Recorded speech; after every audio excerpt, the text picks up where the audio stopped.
Are you guys there?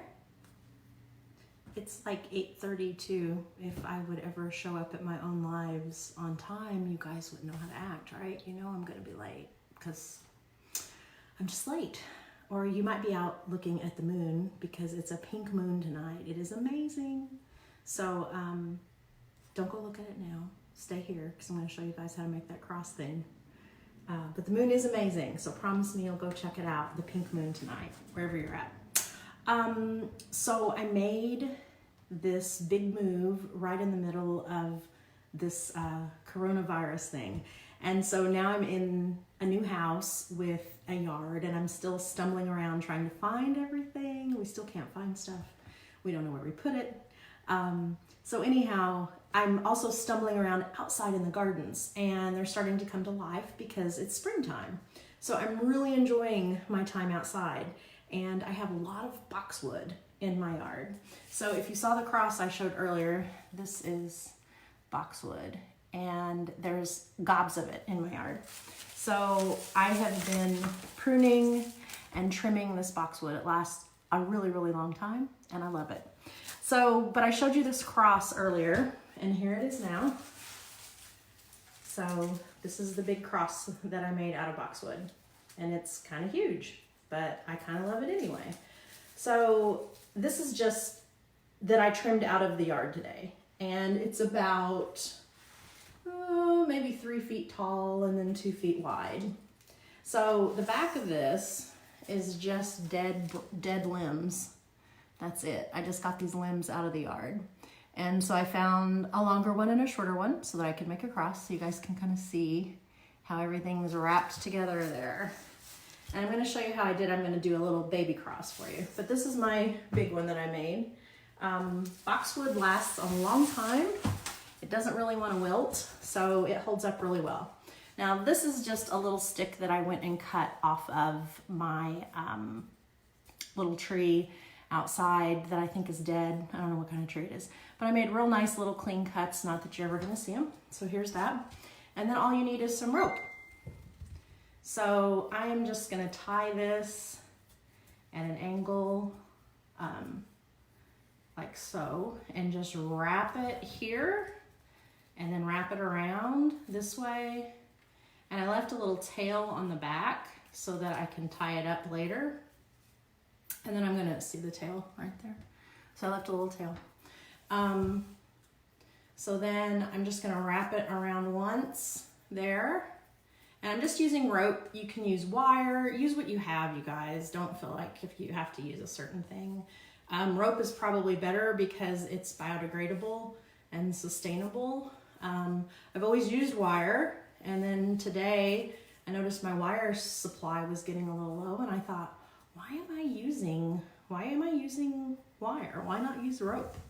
So it kind of caused me to think twice about what I use and just to get used to using what I have on hand. I think we're all doing that right now as we shelter in place, or as we're supposed to be sheltering in place. It's really a challenge. I haven't been anywhere. In fact, I've been out of my house twice since we moved, and I got lost trying to get home both times. So I've only been here in the dark twice. I've gotten lost. So here is, I'm tying this off just in a little knot. So don't think, oh, I'm not a designer. Oh, I could never do that. Super simple. So I just wrapped that around there to make it really tight. And this is kind of cool just by itself. I mean, you could wrap it out and decorate it a different way if you wanted. So that's your basic cross. And then you say, okay, well, so how do I attach that boxwood? Well, I'm glad you asked, Facebook. So you're just gonna cut, when you cut it, first of all, I wanna show you the tips. See, some of it is wilting on the ends because it's new growth. It's not as hardy. So as you trim your boxwood, try to choose pieces that don't have that new growth, that because it's not gonna wilt. You can see the end of that one. See how he's wilty? That's because he's new. So anyway, you just need to use these pieces right here. And I've got a whole ton over here that I have been pruning. So I'm just gonna cut these off to get a nice little pinch of boxwood. You can use scissors. I have some really cool little pruners that I love.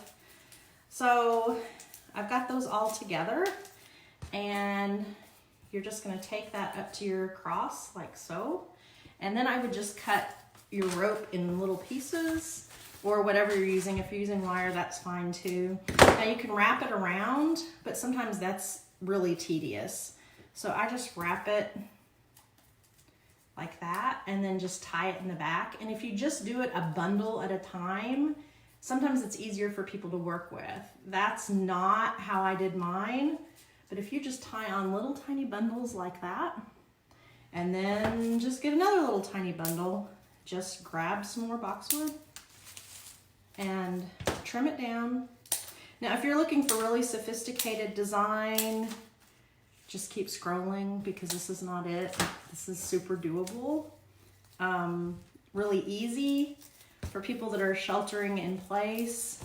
This is something that you can do on the cheap because it's already in your yard. Boxwood lasts a long time without water. So there's the first little bundle that I made. So I'm just gonna cover that little binding point with my next bundle. And that's all you do is repeat that. And so I like to keep all my bundles going the same direction, just so you get some nice line happening there. I hear Fergus in the house. I'm out in my office tonight, but he's in there. Some of you have asked about Fergus because he hasn't been talked about. He's fine. He wonders when we're all going to go back to work and leave him alone because this is his house now. And so there's bundle number 2. And if it gets unruly, I would just cut your little pieces of boxwood if you want it skinnier or fatter, however you want it. So that's all you do, you guys. It's really simple. I'm trying to find a piece I like. I cut up half the yard. I don't even know how much boxwood I have, but it's a lot. If you're in Evansville and you need any, let me know and I will cut a bundle and leave it for you at the end of the driveway. If you do not have boxwood, I've got plenty and I'll share. So again, I'm just taking a little bundle. See, little bundle. And here's your cross. So it's already started. So I'm going to scoot it down a little bit more. And it's just repeating the same thing over and over. If you want to use wire, that's fine. I'm using twine because it's sustainable and it's because that's what I have. So, and when you don't have what you need, you start to get super resourceful. And this is all the paddle wire I have left. That's not very much. But if you do want to use wire, hey, Miss Rita, if you do want to use wire, this is 22 gauge. But just look around and see what you've got. You can use waxed twine if you want to use that. You can use just like normal jute if you want to use that. So you could wrap it, but that can get tedious. So the back of your cross just has all those little bundles tied on it. And so you can just cut those really short so that you don't see the mechanic on the back of the little rope. But you guys are getting the idea, so it's taking shape. So I would just lay all my bundles the same direction so you can go all the way down. And then when you get to the bottom, so that you don't see the stems, you just reverse it. So you guys got the idea. I'll do another one for some of you guys that are just joining. So this is the boxwood that I've been trimming. Some of the things I've learned about gardening is that I should wear a hat. I should always wear a hat because my hair is getting ripped out by the rose bushes. And every night I go to bed and I've taken a shower and I've washed my hair and washed everything. And I wake up with leaves on my pillow. I don't know, guys. There's just stuff in my hair. It's crazy. So I just tied on another little bundle. There you go. And if some of this is unruly, like, I don't like how that looks, you can go back up in here and weave it into these other branches. Or if you don't like the looks of him, you can just like totally give him a haircut. Like this guy right here, he's kind of out there. So I'm just gonna go back down there, trim him off. So if you want to give him a haircut and make him groom him really good, you can just trim and trim and trim and trim and trim to get it just a little more tidy, if you want to. So there you go. That's a good start of the cross. You can make whatever size you want. I don't like him either. He's kind of out there. And there's some of that new growth I was talking about. So you just keep doing that over and over. I'm grabbing another little bundle. He's got some new growth though, but these guys look good. So I'm just pulling those off in little clusters. Boxwood will last a long time in the Midwest. It was a little bit warm today, not too much. But if you're in a really dry climate, it could dry out really fast. So you could spray it with water every day just to make it last, just to keep it really supple and fresh. It's not supposed to get too terribly hot between now and Easter. So this would be a great gift for a neighbor or a nursing home or some people that are our first responders, our first line of defense. This would be a really fun thing for them. So you can just see how that goes. I would continue that all the way down, and then on the ends, I would lay them out this direction, and this, I'm the Bob Ross of Boxwood. Happy little trees living in my hair. That's so funny. There are trees living in my hair. There's lots of things living in my hair. But I'll show you how to do the side pieces. But anyway, if you've got boxwood, some people say, ooh, it smells like cat pee. Yeah, probably, but I'm gonna hang this outside my house. And it depends on the variety too. Some of it doesn't smell. There's a lot of new growth on this, so I'm kind of cutting them down here a little to get them a little more groomed. Pulling some more pieces over here. I thought I had plenty. I think I do. Anyhow, just take those little clusters just like that. Cut them down short. Get your rope. Cut it off. Okay, so there's your vertical part there. And I'm gonna cut that one off because I don't like it either. So then you can do your side piece, and I would do a couple of them. If you guys want to do this project, tag me in it so I can see what you've done with it. I'm probably going to add some ribbon to it. And it's just really simple. Right now I think using what we have on hand and making good use of our time is important. You can make this very simply and on the cheap, and you don't even have to break your quarantine. So there's that half of it. Let me do the other bundle. So I also like to spray this with foliage sealer. It's a Design Master product. And so it works really, really well just to do exactly what it says. It seals the foliage so that it stays fresh. So I like to do that. I'm just tying this bundle on, and I wrap it across the front, wrap it around a couple times, and then just tie it in the back and trim your strings off. And then you'll have your Easter cross. Let's see here. About got this done.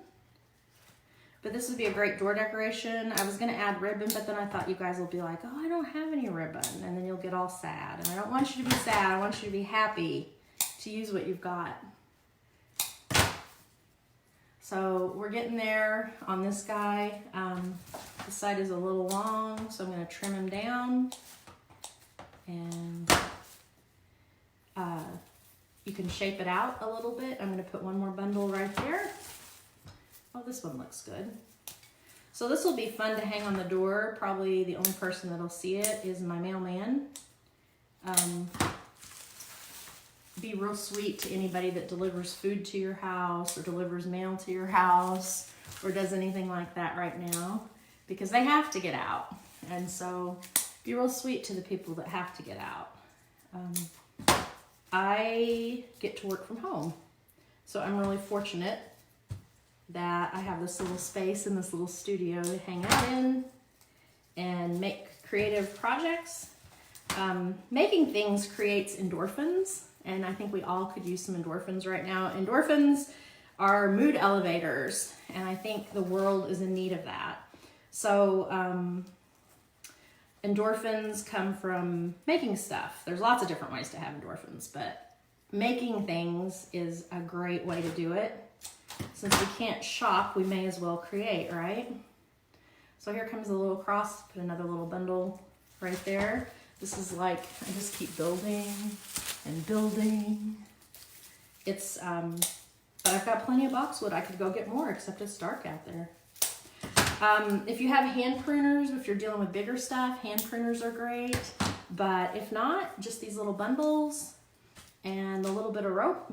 That's really all you need. Just use what you have. It doesn't matter. The important thing is to get it secure and attached on to the cross so that everything doesn't fall off. If you don't use wire, that's fine. Like I've mentioned, I'm tickled not to use wire because rope is sustainable, and I've always used wire, but I was like, why? Why are you using wire? Why don't you use rope? It's all sticks. This is completely biodegradable with the rope instead of the wire. So here we go. So there's a good start right there to make your boxwood cross. So just take your little bundles and wrap them on there, and then you can continue on down. So you guys get the idea. So that's how you do it. Just lots of little bundles. You're the boss of making this, so you can make it however you want. You don't have to make it exactly like mine. If you think it's sticking out too much, give that guy a haircut. I still want another little bundle right there though. Let me see here. I just can't leave well enough alone. And you can sometimes tuck it between the other ties of rope. So that's what I kind of did right there. Gonna do another one over here. That looks pretty good right there. The bees are in the boxwood, so be careful if you get out into your boxwood, and make sure that you don't get stung by a bee, because they were all buzzing. Mine were buzzing about today. So anyway, here's the good start of mine. And then I would just continue bundle, bundle, bundle, bundle, just tie those on. Here's the mechanic on the back, so you can see how they're just tied on with rope. Really, really simple, really humble, really easy, completely biodegradable. I did use wire on this big bad boy because that was what I used. So here's the big one. He's about 3 feet by 2 feet. He's pretty big. And I may or may not add some ribbon to it. I don't know, I'll have to see what kind of mood I'm in tomorrow. I know I promised you guys a bedtime story, right? So this is a book by Henri Nouwen called Clowning in Rome. It was written when I was, it was written in 1979, so I would have been 8. I would have been 8 years old when this book was written. And Henri Nouwen, if that's how you say his name, died in 1986, so I would have been a freshman. So you have to think about when he wrote this book in 1979, and then think, okay, it's 2020. This is really interesting. It's just real short, you guys. So anyway, this is about solitude and intimacy, the forces of fear and anger. So remember, this was written in 1979, and I think you'll find it sounds like it was written like right now. So how can solitude help our world? How can we, by practicing solitude, bring love into the world? In our emergency-oriented society, fear and anger have become powerful forces. No kidding. He wrote this in 1979. In our emergency-oriented society, fear and anger have become powerful forces. Not only do we see in the daily newspapers driven together by fear or bound by anger and regret, but we also start to realize that many of us in our families and communities are plagued by a restlessness and tainted by anger and fear. This was written in 1979. Guys, we act like this is a new sediment that we're facing. And it is new and it is different, but I'm just amazed at how his words resonate even though they were written so long ago. So he says, we search to satisfy a growing need for community. Ain't that the truth? Because we're all like, if you're not digital, you can't talk to anybody. We search to satisfy a growing need for community that offers a sense of belonging, a place where frustrations can be expressed, disappointments shared, and pains healed. We who felt in the past quite secure and confident, today now suffer from self-doubt and sometimes a very deep sense of powerlessness. We who for years felt quite content in our choice of vocation and calling are now questioning the meaning of our life choices, wondering if our lives are valuable for others at all. We may even wonder if we are tainted by dubious motives and false aspirations, and we certainly ask ourselves whether or not we make truly free decisions. This context of fear and self-doubt leads to a deep sense of alienation and loneliness that has challenged us to develop new, more comfortable lifestyles within our own cultures and communities. Here we are discovering how deep and real our needs are and how hard it is to be satisfied in our own homes. You guys, he wrote this in 1979. And it sounds like he was written today. So yes, to be satisfied in our own homes. I feel like that's a challenge for everybody. And he wrote about it, Henri did, Clowning in Rome. Wrote it in 1979 when I was 8 and died in 1986. So this is a really great book that I just giggle to myself when I read it because it still resonates today. So my prayer for you guys as we turn into our beds tonight, at whatever time you guys are going to bed, is that that we discover how deep our real needs are and how hard it is to feel satisfied in our own homes. I pray that you guys will be satisfied in your own homes right now. It's super important. So as we go into Holy Week, as you guys venture out into your yards to make a cross for your door out of boxwood that you already have, may you find peace in your homes. I just declare that over you guys this Holy Week. And that you would just find peace and hope and create and love each other and rest well tonight. And go check out the moon, the pink moon. It's beautiful. I'm going to go out and look at it here in just a little bit. Evie made a cake, so I have to go eat some of Evie's cake. But I love you guys. Thanks for tuning in. Go make your boxwood cross. I'll throw it up on the blog tomorrow, the instructions, and maybe you guys can check it out and see if I added ribbon or not. I don't know. Good night, you guys. Thanks for tuning in. Bye.